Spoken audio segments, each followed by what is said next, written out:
Let's get in the shop and build something. Hey guys, what's up? It's Alan, Front Page Fab. We're back in the shop tonight. Kind of partially working in my shop. There's the old sweet rod. And we're working over at my dad's shop across the road. What we got going on is, if you recall, I'll try and put a link to it, but probably a couple years ago now, I had our Hustler Raptor SD mower in here because the brackets broke. And basically, I didn't bring one over, but this tab right here breaks. Right there in the corner, it's like stress cracks and breaks. And so last time I ordered in the new upgraded brackets, but the only thing that they upgraded was the center bracket. And that's this, I think they might have added these stiffeners too to go behind the bracket, but the original bracket was like 1/8 inch maybe, and these new ones, see if I can get it where you can see that they are 1/4 inch now. Did it work to improve anything? No, it didn't. I was mowing a couple weeks ago and it just quit mowing on me. Basically the belt popped off the pulley, and when that happens the brackets are broke. That's the only time the belt comes off. So we towed it back over to the shop, and I'm just now getting back to it. What I did, I could, and I may still, the brackets that broke, I'm gonna probably re-weld them and try and fix them up a little bit. But what I'm doing today, I ordered in a new set of brackets. They were only like $30-some off Amazon. So these are the Hustler brackets from Hustler. And so instead of maybe trying to go through this again, as you can see, like I say, they always break right here in this bend. It's a stress point apparently. They flex because everything's rigid and something's got to give. So I was like, all right, I don't want to do this again. So my solution here in the shop, in my shop, I keep some gussets laying around. I got a bunch of 1/4 gussets, and I had a few that are like 1/8, 3/16, something like that. So here's what I'm going to try. I just got done welding this, so it's pretty hot. Here's the gusset. I welded in on one side. I thought, I'm not sure. I may do both sides yet. I'm trying to decide about that. I really think putting one in is going to help it tremendously, to kind of help stop that flex. So that's kind of probably the way I'm going to go. I've already got, these are the front brackets. Oh no, I'm sorry. That's the rear brackets. So I've got both rear brackets done, and one front bracket, as you can see here. This is one of the fronts. The other front, throw them on the floor because they're still hot. Don't want to lay them on anything that'll burn. This is the other front one. I'm getting ready to do it, so follow along. And I'm sure if somebody will have a comment, I'm sure, because everybody told me how I did the belts wrong and blah blah blah. Well, whatever, I did it my way and it worked. So that's all there is to that. So what I'm going to do, I'm going to clamp this in and get it ready to weld, so you can watch along.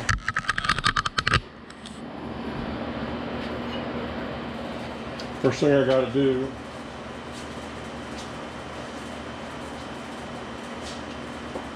so I can weld this, is I got to get a ground.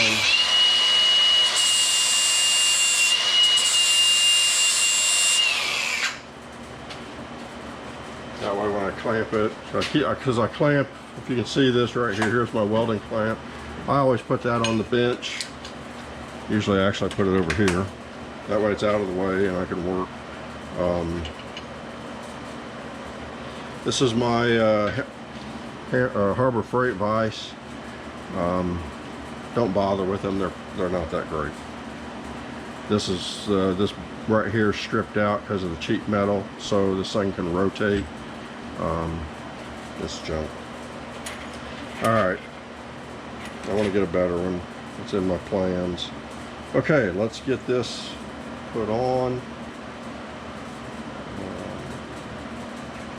I think the one I just did was 1/4 inch, so this will hold it.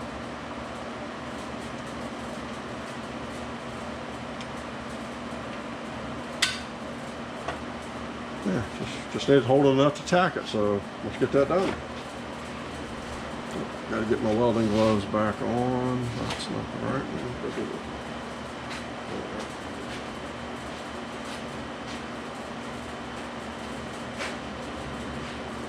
In case you wonder, this is my preferred way of welding with my MIG gun.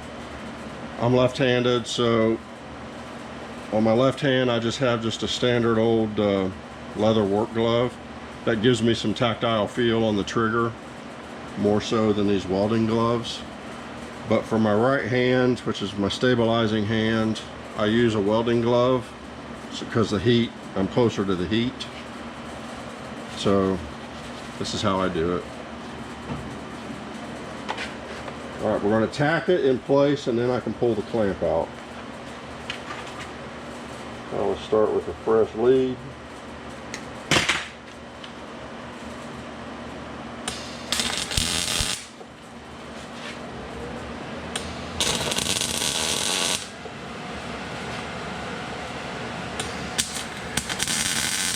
Alright, we got it pinned in place. Now we can take the clamp out and start welding.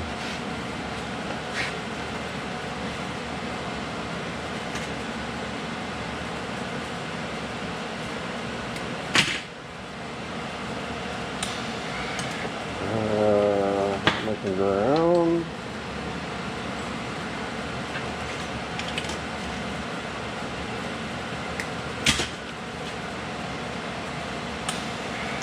Huh. Not making ground now.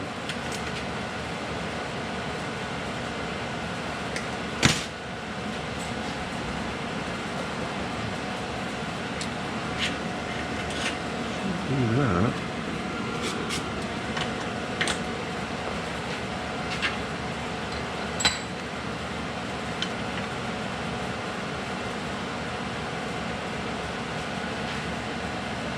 All right.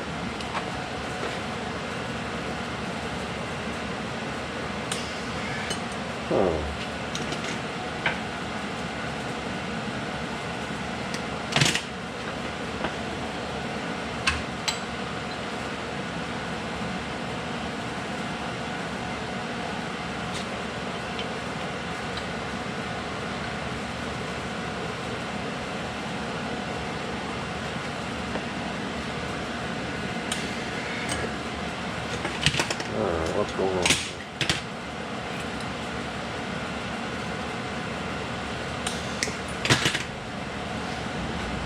Figure out why we're not getting the ground.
Okay, so we're getting it there.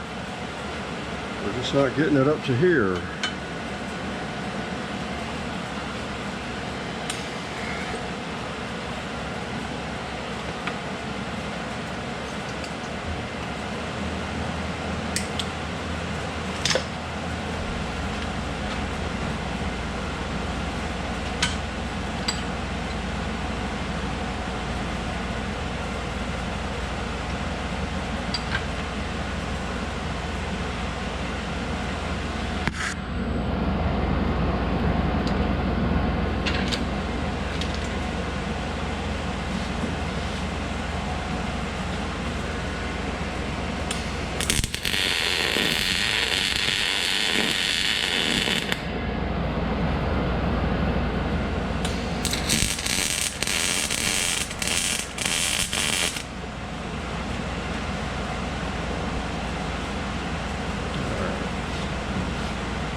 First time I've had that happen.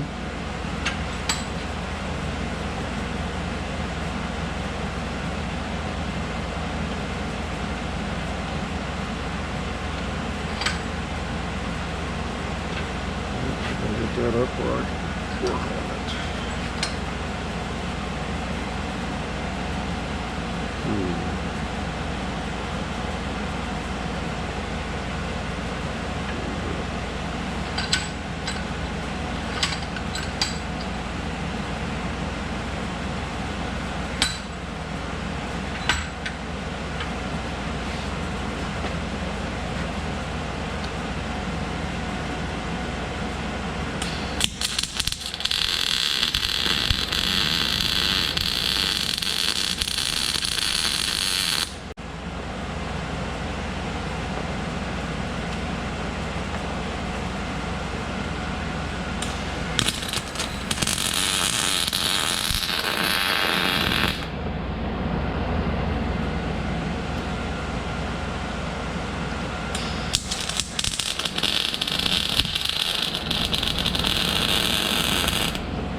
Alright, this one's a little crappy. I don't know why I'm giving me problems.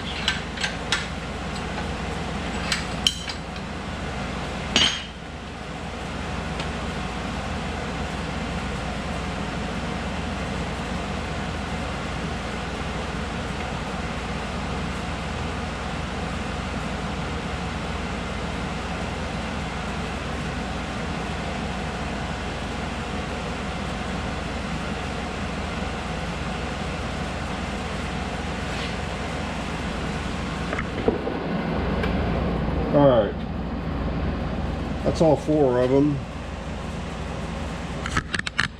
So that takes care of that. Now, clean these up a little bit.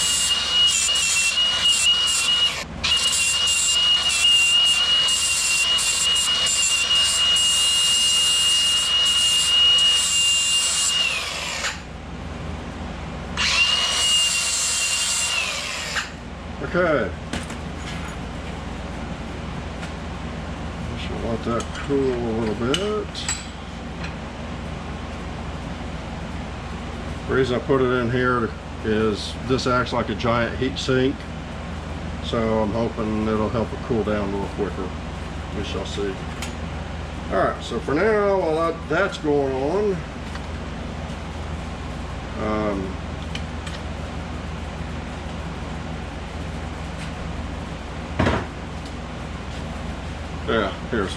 there. I put it on there to kind of act as a heat sink and help draw some heat out of that bracket. So now, I don't know if you noticed when I showed you those others, the yellow paint doesn't match. All I have right now is John Deere yellow, so I'm shooting with that just to get some coverage on it. And then when I get to the store next time, I'll grab some. This kind of looks like Caterpillar yellow, sort of, kind of. So I may try cat yellow and see if that is a little closer match than the John Deere yellow. Like I said, the main goal here is just to get it some paint protection so it prevents rust. Where it's at, I don't much care if it matches or not. If somebody wants to complain about it, so what? Do what you want to do. I don't care.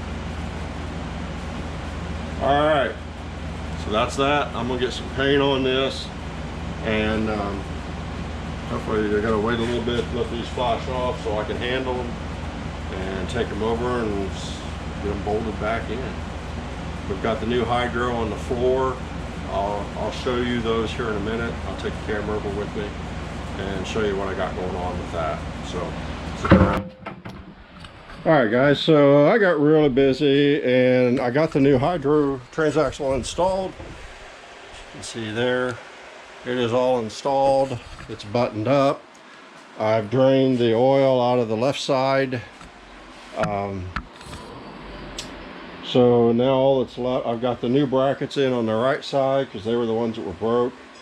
The left ones haven't broke yet, but I'm going to go ahead and replace them while I'm here. So I've got the one in the front done, left front. Now I'm getting ready to do the right rear.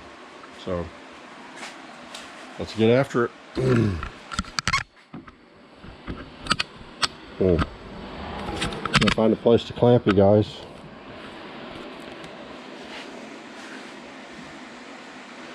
No, I don't really have a... Can't get you in there. Can't get you there. I don't have a place to clamp you. Alright, I'll show you what I'm doing here in a little bit. Alright, we got everything back together. And right now we're just filling it with fluid, transaxle fluid. I went ahead and changed both sides. The left one is, or the right side, the new one, it already has oil coming out of the vent, so that's good. So I put that one back in. Now we're just trying to get the left side filled up, and basically the only way you can fill these is to put oil in the reservoir right there and just let gravity do its thing. So I keep adding it, and I'm just waiting on it to see it come out on the left side, and then I'll know I've got enough in it, and I can start it up and do the cycle the hydros to move air through.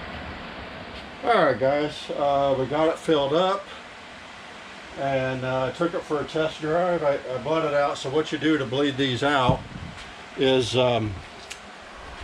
there's some pins back here in the back. You pull them out. That's supposed to let the hydros freewheel. You pull them out, and then you start it, and then you run these forwards, backwards, half a dozen times.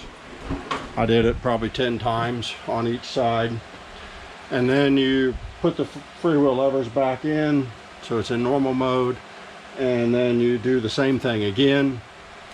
So I did that, and then I got it out and took it for a little spin, and it's working beautifully now. And I got back just in time to beat that rain. It is, I don't know if you can see that on the camera, but that's a nice shower. We could use 24 hours of that, right? You know, I'd gladly take 24-hour shower on this. So anyway, that wraps that up. Hopefully putting those gussets on those brackets will extend the life of it tremendously. We'll find out, but I went ahead and put the new gusseted brackets on the left side as well while I was down there jacking with the whole thing. So yeah, I mean, it's a good running mower. The engine runs great. It does a great job cutting. No complaints at all, other than that stupid the way they constructed it. So yeah, we'll see. So thanks for watching.